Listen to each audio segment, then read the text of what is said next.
К 95-летию со дня рождения заслуженного артиста России Мефодия Денисова в Национальном музее открыли выставку документов известного певца.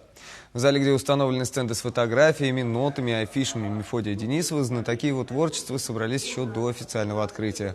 Голос народного певца Чувашии и сегодня часто звучит на радио и телевидении.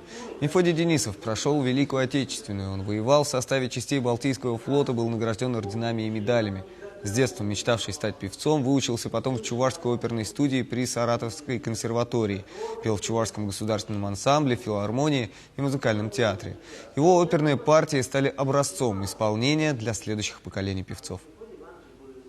Стиль его – это академическое пение, большой вокальный стиль, оперный стиль.